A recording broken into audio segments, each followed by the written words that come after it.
Okay, let's start again. I just had a curriculum leader or department head meeting.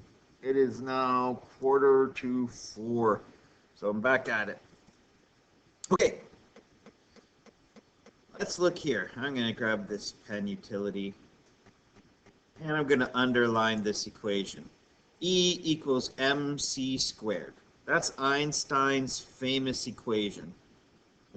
Crucially important to our understanding of modern physics. And it's actually a very simple equation where that E, that's energy. E stands for energy. M stands for mass.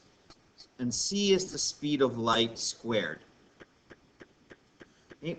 So C is a constant, the speed of light. 3.0 times 10 to the 8 meters per second, if I remember correctly. Pretty sure that's right. I'm a little tired now because I just want to go home. Okay, but what this equation is saying, I wonder if there's a way to get different colors here. There is. Okay. Energy, that doesn't look like much like an arrow, and mass are on the same equation. Right? Energy is equal to mass times the speed of light. What this means, what this equation, which we know so far is correct, is that energy is equal to mass. Mass is a property of matter. So this means that energy and matter are the same thing. So one of the fundamental laws of physics is telling us that the energy, the heat that was in the primeval fireball is equal to or the same as matter. That when that energy started to cool and cool and cool and cool, that energy became matter. So, right here, let me switch out of the pen. This means that energy and matter are one and the same. Energy can be transformed into matter, and matter can be transformed into energy. So we can go back and forth. So, at the beginning of time, the primeval fireball, that singularity that contained all the energy and all the mass that would be in a single infinitely dense, infinitely hot spot, right? Right? So as it expanded, it started to cool, and particle production began. And this, very important idea.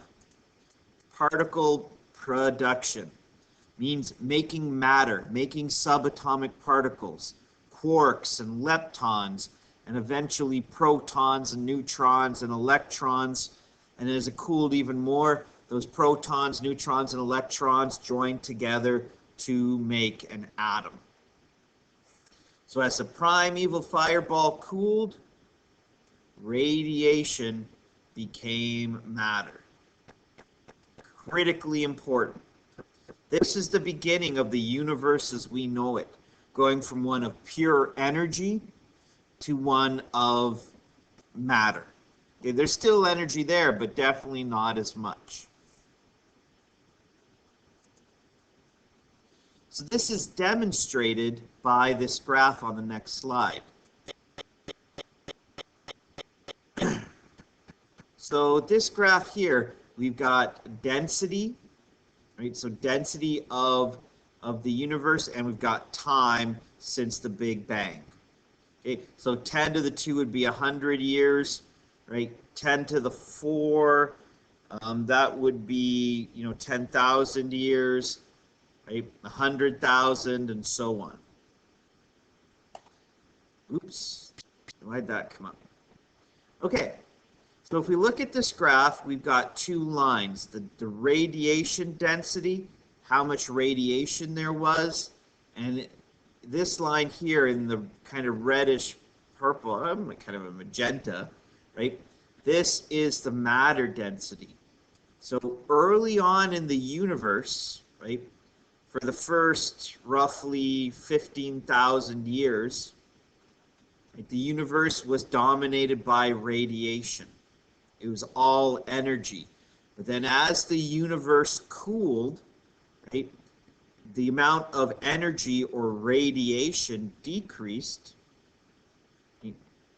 but the matter, even though it was also decreasing, right? Matter at this point, at this crossover point, we see matter, there being more matter than there is radiation. So the beginning part of the universe's existence was dominated by radiation. And as the universe cooled, it became matter dominated. Okay? And here we got that crossover point. So as the universe cooled, matter dominated radiation, and we have planets and stars and all the dust in the universe and solar systems and asteroids and comets. All of that is represented by this line. So early on, the universe was energy, and as time passed, the energy became matter. And remember that energy is equal to matter. Right? According to the equation, energy is equal to mass. Mass is a property of matter times the constant, which is the speed of light squared. Energy is the same as matter and vice versa. They can be interchanged.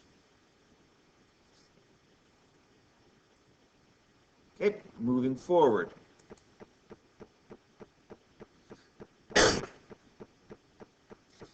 %70 of the mass energy in the universe is dark energy, which we're going to talk about later.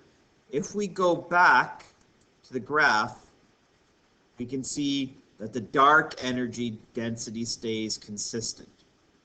There's still a lot we don't know, right? So we'll talk about dark energy later, right? But there's still a lot that we don't quite understand. So 70% of the universe at this time is dark energy, 30% is matter. Most of the radiation left in the universe is what we call the cosmic microwave background radiation. So when astronomers look out into the universe, and they're not using a light microscope that detects standard visible light, we use microscopes that can detect, not microscopes, we use telescopes that can detect different types of radiation. When we look out in the night sky, there's this glow of microwave radiation. We can't see it with our visible eyes, but there's a radioactive glow to the entire universe, right? And that's known as the, let's get this here, the cosmic microwave background. That's always there. This is what remains of the Big Bang. This is what remains of that primeval fireball. It hasn't completely cooled, but there's still this radiation in the background. You guys might not see it too often, but you know, when you turn on a television and there's nothing there, you just get that static. Like that static that the TVs are picking up, that's the CMB, the cosmic microwave background.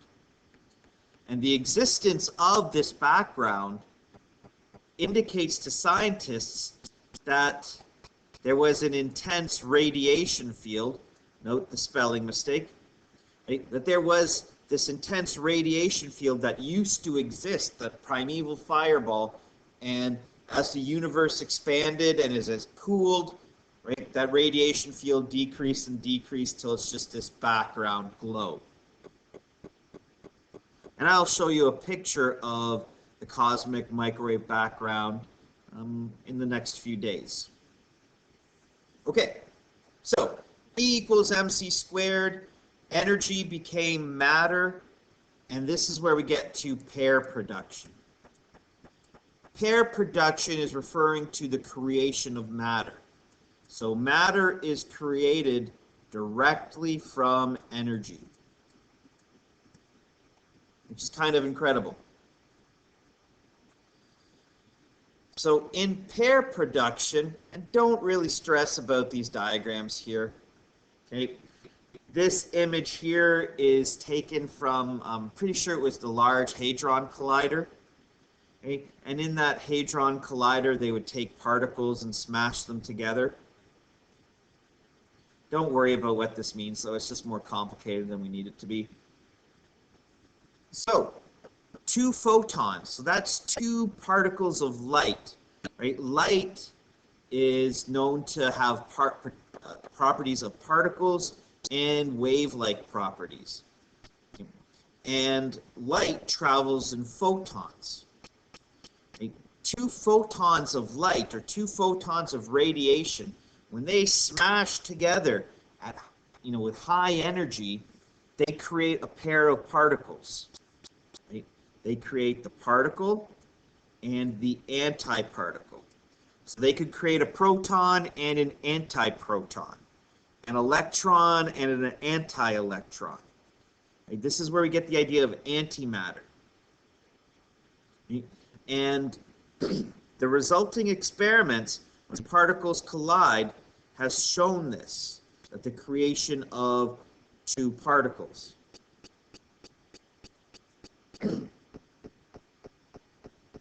So the particle and antiparticle then annihilate each other. If the particle and the antiparticle collide, they will then annihilate each other, releasing that energy.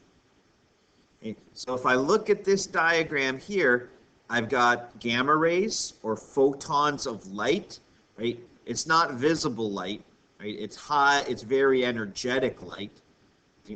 So the gamma rays, if you remember from grade 10, you did the electromagnetic spectrum, starting with microwave radiation, then microwave, radio waves, infrared, visible light, ultraviolet, X-ray and gamma rays. They're all radiation, they're all light.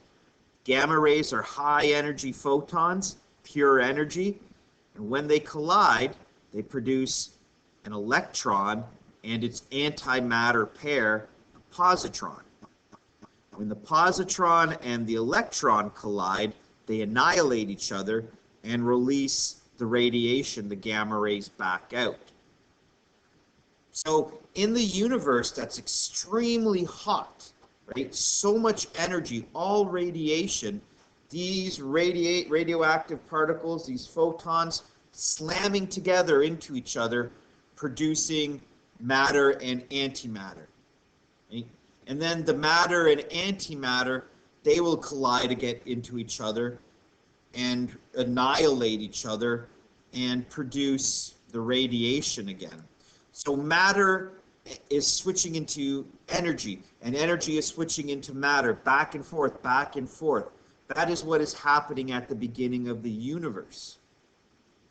But as the universe starts to cool, the matter starts to freeze out.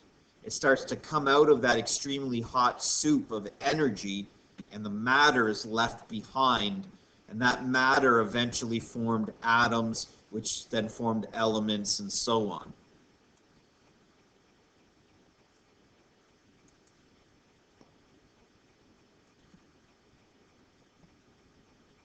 Okay, this diagram here is talking about particle equilibrium, right? And essentially what it's saying is that you have a balance between matter and antimatter being formed and then destroying each other, right? So particle equilibrium, a state of particle equilibrium exists when the number of particle creations exactly matches the number of annihilations, right? And that's what we expected to see. But as the universe cooled, things started to change. This equilibrium got thrown off.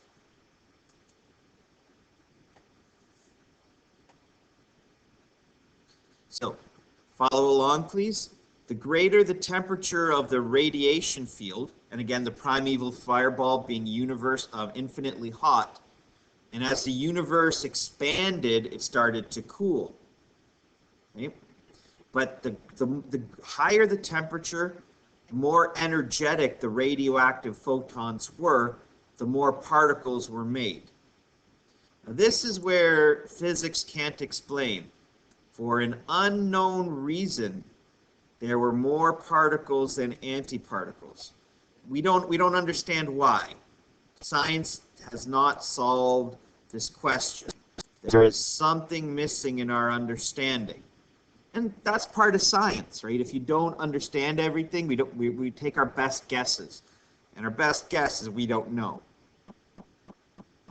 So for an unknown reason, there were more particles than antiparticles.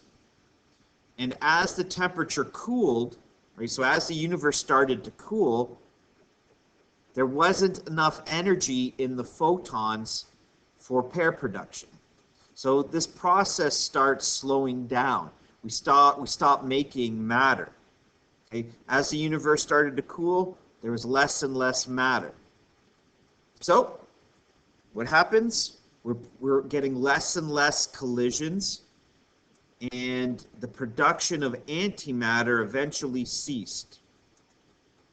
And what we have is we have an excess of matter. Okay? Right? For an unknown reason, there were more particles than antimatter. Right? The universe cooled, these collisions stopped. Right? Antimatter production ceased. We stopped making the antimatter that can annihilate matter. And we have a tiny fraction of excess matter. 1 proton per billion proton-antiproton pairs. For a billion matter-antimatter pairs that would annihilate each other, there was 1 extra proton.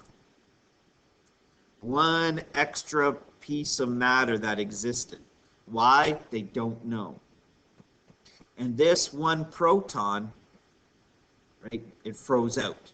It was no longer part of the energy that was existing. It was now matter that, in quotations, has frozen out as the universe cooled.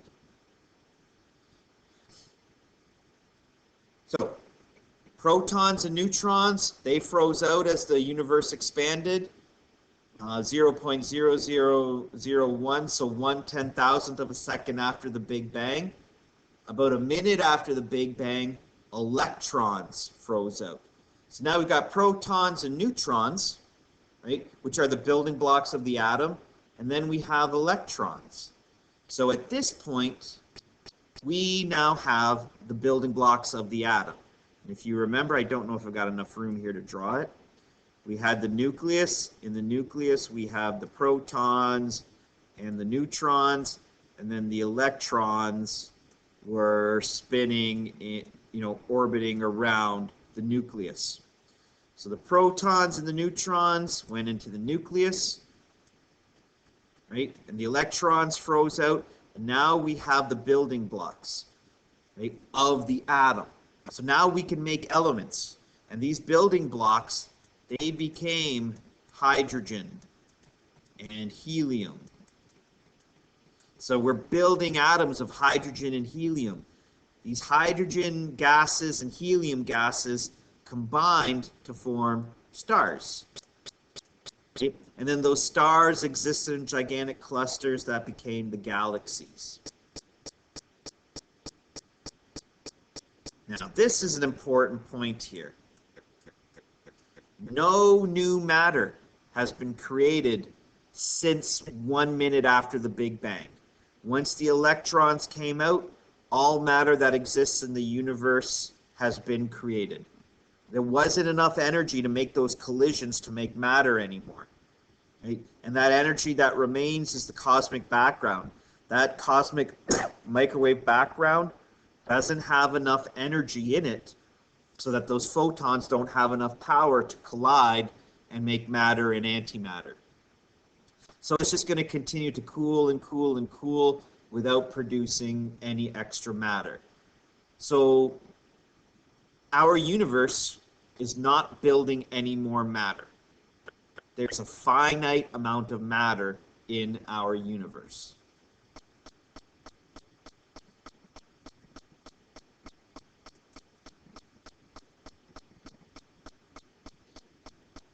This graph here, very similar to what we saw before.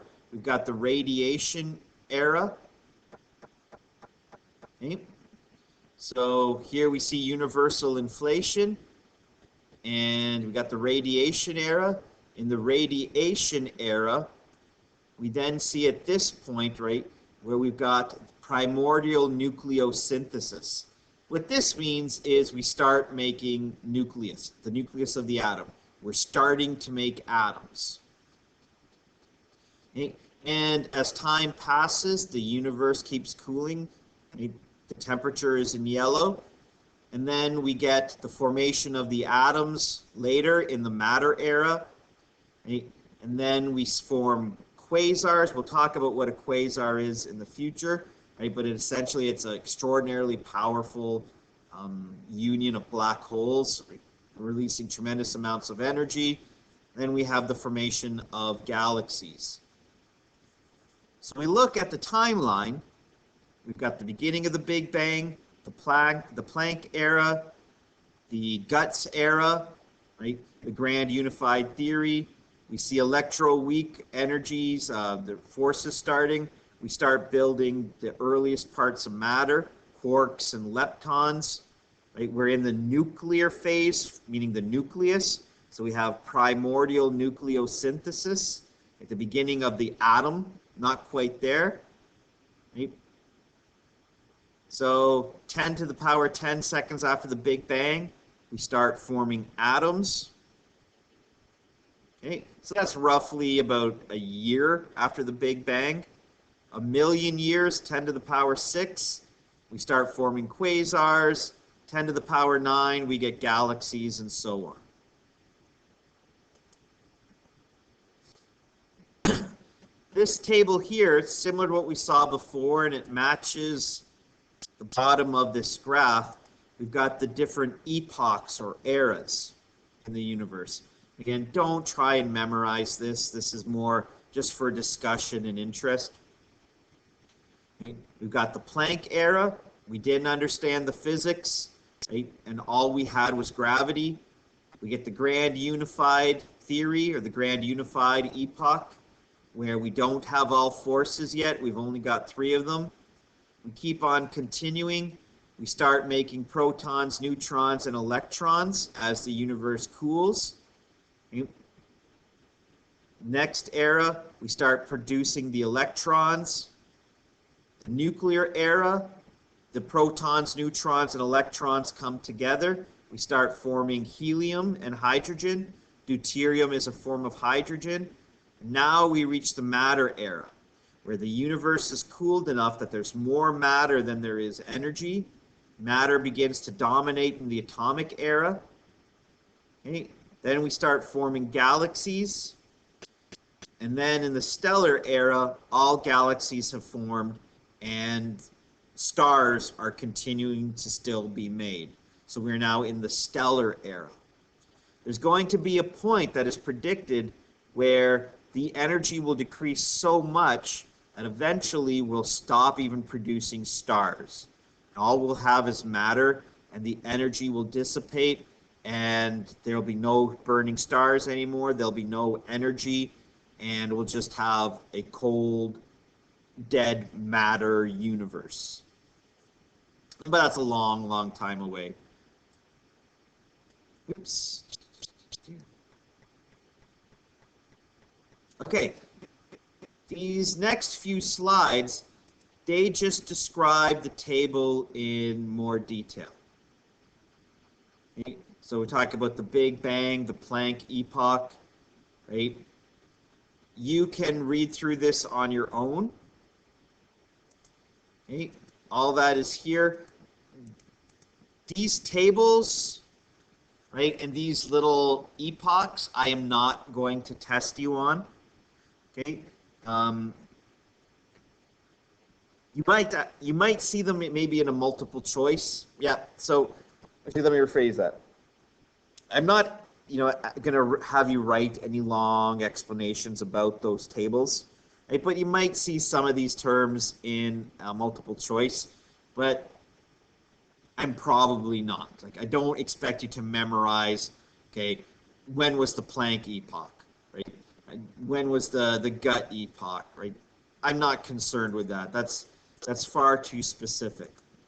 What I do want you to understand, what is the main theme about the Big Bang? We go from an infinite infinitely dense, infinitely hot, infinite energy, primeval fireball that expands, right? That little fireball, that is the universe at that time. And that universe begins to expand and expand and expand and expand. And as it expands, it cools. As it starts cooling, matter starts coming out. Okay? So when it's infinitely hot, we've got photons of energy colliding with each other, making matter, making the matter and antimatter pair that annihilate each other. But for some reason, we produce a tiny proportion, 1 in a billion more matter than antimatter. And as the universe expands and expands and expands, it cools. And as it cools, we stop seeing these collisions, right? We stop producing antimatter. So we stop making antimatter. We can't annihilate the extra protons that are left behind, or the extra matter. And from that matter, we start forming atoms. From those atoms, we start forming elements. You get hydrogen and helium. The hydrogen and the helium then gather together and form stars. Right? And those gathering of stars become galaxies. And and we have matter, and we have our universe as we have it now. Okay? So this is a huge, huge topic. Listen to what I've said. I'm going to write a discussion question in the post. Okay? And you are expected to provide an answer. I want to check on your understanding. Alrighty? So I'm going to stop this now. I'm going to save it, and I'm going to create the post for tomorrow.